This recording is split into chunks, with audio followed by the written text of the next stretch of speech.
So the average person lies 3 times per 10 minutes of conversation. I'll do better than that tonight. In 1976, it was the bicentennial. He wasn't particularly patriotic then, and he's grown more so over the years. So he's always had this attitude. He's increasingly become socially occupied. I'm going to read 3 quotes which are sort of interesting from the mainstream press, which has realized his particular bent for things as an artist. One of the greats of his generation, the Washington Post. Inspiring people with integrity and rebelliousness, the Los Angeles Times.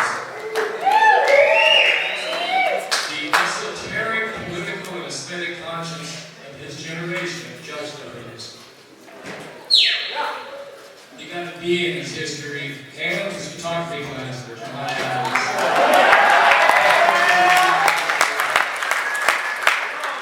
He's here with us someplace, shrinking. I'd like to tell you all that Glen is counting us. Come on up.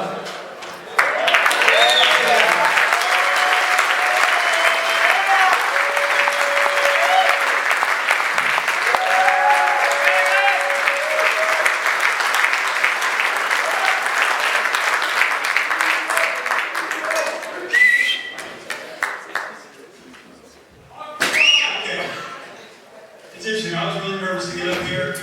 Nice little speech to read through. Maybe it's nice, but I gotta say something first.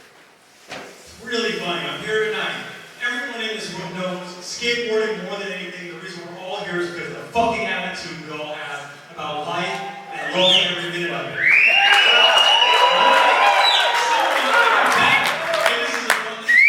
Because I have my books stacked up in the back there, and someone took them down and said, fuck, on the cover. It's like, we had, one of the books is not even printed anymore, it's worth like $200, and it's really nice, it was there, and they put it away and said, fuck on the cover. Anyone who would do that knows nothing about skateboarding. Like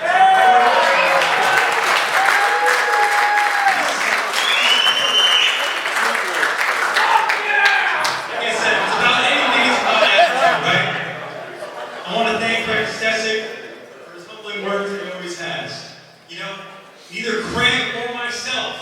You see all these fucking pictures up here that are amazing? I think they're, I love them. I love taking them. I love sharing them with people more than anything else. But neither Craig nor I ever got a cover of Skateboard magazine. And between the two of us, we shot all the best photos. There's no question.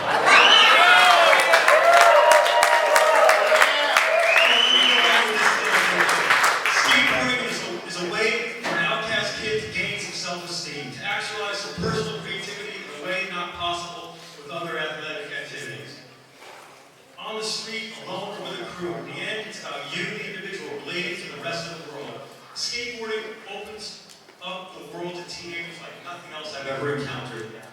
I started skateboarding probably in 1971. My mom was out here in California.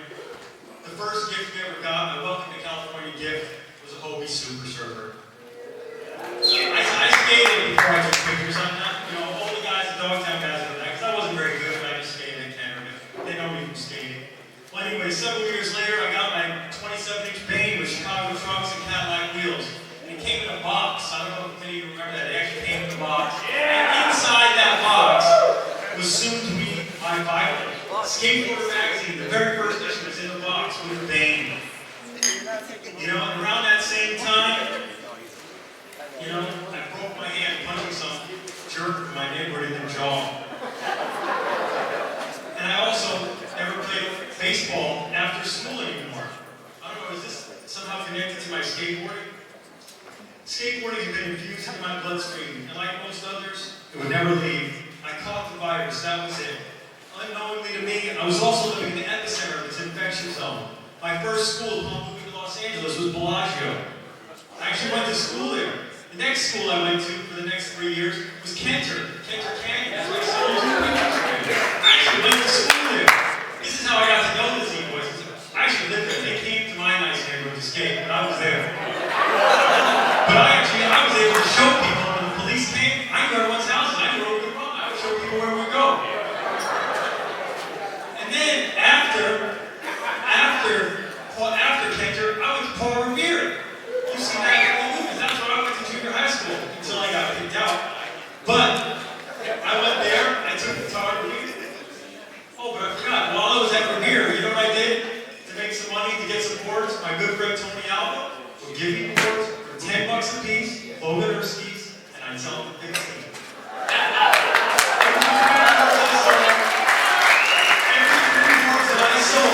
I was able to get myself one and give it to my friends, all thanks to Tony. Anyway, and around the same time, I finally realized I was undoubtedly living in the hottest zone on the planet. The guys I knew and would see skateboarding in my neighborhood in the schools were getting in the magazine, for real. Okay? At that same time, I thought I was seeing things that others weren't, or that I could portray what I was seeing and what it meant to me in a way that inspired me to begin to take pictures. To not only document what I was seeing blowing up in front of me, but to do it in a way that would be undeniable and great as I thought it was.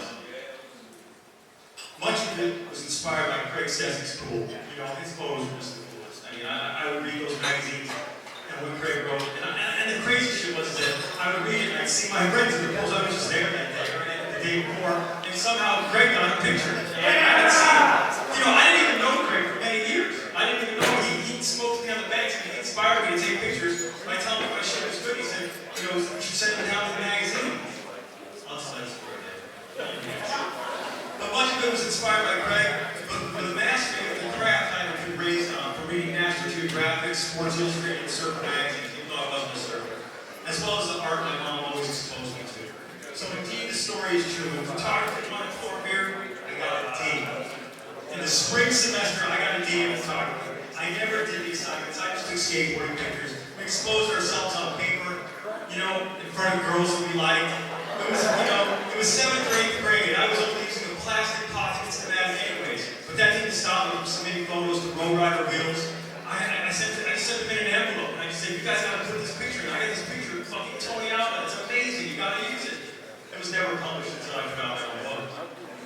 But by the fall of that same year, when I got the date, I found out I needed to use a real camera.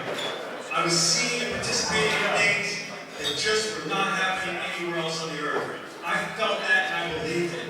I found a pool that no one else knew about up in the hills behind Hackett Canyon, which is, like I told you, my local spot. I got Jay Adams, and Paul Stanley was sitting for a week there.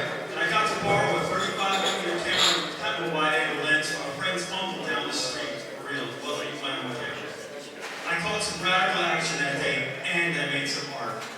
Once I got the stuff back to the Kodak lab, everyone saw that. They saw that I made art. I remember showing the guys at the banks, I took these pictures, and everyone was stoked for me. They're like, shit, this little kid can take a picture. And it was on from there. Rarely did a month go by for the next decade when I did not have a photo with a skateboard magazine. A whole decade. I mean, the month I fucking missed the published photo, I was pissed. But that was only because of the politics, the microphones didn't put it instead of mine.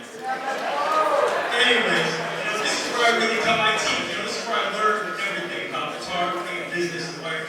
You know, growing up in the Dogtown, guys, you know, it was just, you know, in the beginning, I was forced to be good. I didn't have a choice. I wasn't good, I wouldn't be allowed to come to the sessions. That was the truth. It was simple. I had to earn my way into it. And for a kid from the nice side of town, it wasn't so easy. I didn't even drive a car yet. I'd have to get those guys to come and pick me up at my house to bring us to the sessions. And somebody would come with Bill and Huron, and they would come up and pull up on the front lawn of my neighbor's house because his wheels would hit the rim, would hit his cars. They wanted to drive on the grass and stuff. The house was amazing. And they were so scared that these guys would come to my neighborhood and pick me up to go to the bonus and like, where are you going? Where are you going? No. So I proved to myself that I was like to do it. That's why I began to get my own identity. The one that started to define me to become the person, the guitar player, the artist I am today. I have to thank so many people I've met along the way. Some for the inspiration and kindness that I'll mention by name, and others for cruelty that I'll never mention again. But they inspired me. It all worked for me just fine. Let's start with the original badass motherfucking Z-Boys. You guys are really talking a lot of shit.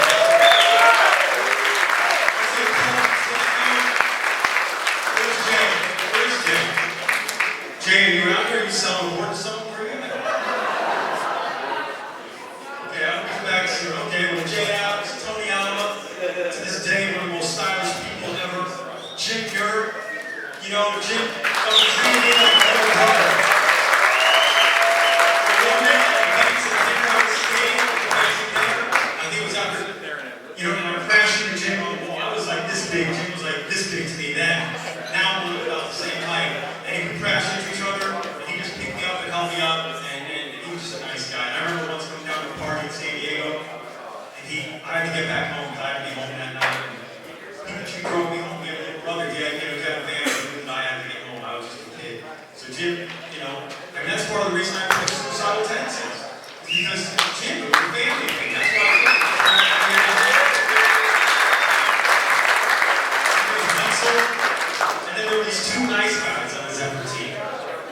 Stecyk and Chris Rawson. Two of the nicest guys I've ever met for skateboarders. I mean, really, if we went that way, I don't think we'd all be in this room. They were fucking nice guys.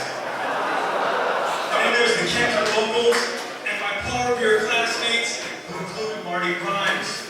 Yeah, Marty! Marty. Incredibly nice guy. And his whole crew. Chuck and Jerry, I don't forget those guys. They're all good motherfucking guys, man. These are real people. Then I gotta thank Warren Bolster. Here in Toronto.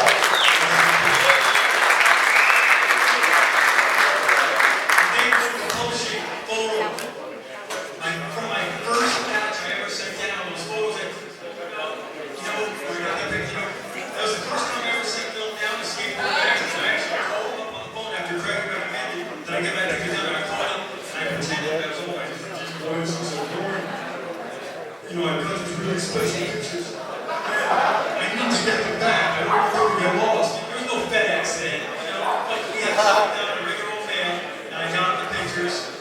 And then, you know, like a couple months later, and also, you know, a couple months later, I got a fucking check in the mail with a tear sheet. I got a full-page subscription and a J out.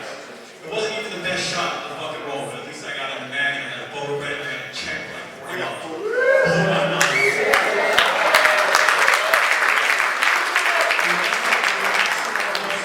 My first 3 rolls of film, and less than a year later, he wrote to me as a 15-year-old kid, wrote me a letter, handwritten note, asking me, hoping that I would stay with the skateboarder and his other magazines started popping up. I mean, I couldn't believe it. This guy that I really looked up to, told me about the car, writing me a letter saying, please stay with our magazine. That was awesome. I need to thank Stecyk Skateboards, owned by Jay Adams' stepfather, Ken Sherwood, and run by Ethel and Christian Passes. They were like family to me. In fact, the only 9-to-5 job I ever held was working for Z-Flex one summer. It's the only time I've been so blessed and so lucky. The only time I ever worked 9-to-5 was working for Z-Flex, putting boards, down with George Wilson and Jim Davis, putting boards in bags, and Z-Crab air in bags. And that's how we made money one summer. Mike Shalita, Jay Smith, Steve Olson. Steve Olson is one of the best guys in this fucking world.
where I went to LA for $20. But the plane ride, where you wouldn't even finish your coat until you were landing, was $9. I flew for $9 from LA to San Diego. And I did it all the time. My mom thought I was staying out in the lot. It was great. I've been on down there in San Diego. A lot of crazy things happen down there. It was interesting. I don't think I write this down, but I just remember it was so crazy. Because I never saw it come. Drugs and drug dealers on the skateboard industry, a lot of people here today. See, I can start with drug money. I like the hip hop industry. It's pretty interesting to me. Anyways, I want to thank Jeff Poe. I want to thank for being a pillar of integrity in this community.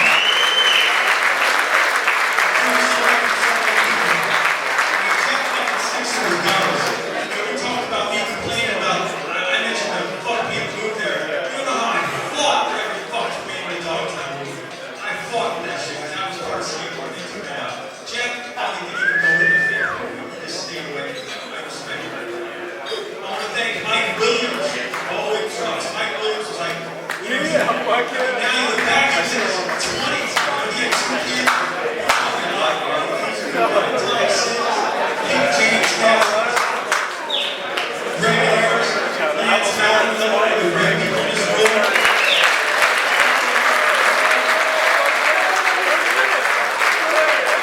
Thunder, Dwayne Peters, Billy Warren, Glen, first the next Jewish boy in the game. John Woodstock from the East Coast. You guys old school, Brad Berlin, a cousin of mine used to drive the old skateboards to the West Coast, on the East Coast. Luke Moore, even Ray Allen, the Holsky family.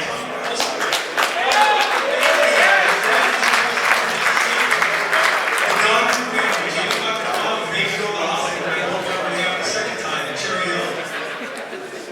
Hugh Holland, Aaron Hawkins, who a friend of mine who's maybe stayed in the skateboard. Andy Kessler, baby, rest in peace. And of course, all the skate vendors. I can go on for hours for these details on this very goal. I want to know. I took all these pictures. I did these things. I got into music and punk rock afterwards because I'm fucking passionate. Because I care about this shit. Like me, and it means everything to me. And it still does. Skateboarding. You know, I've done a lot of my life since those early days. With pro skateboarding.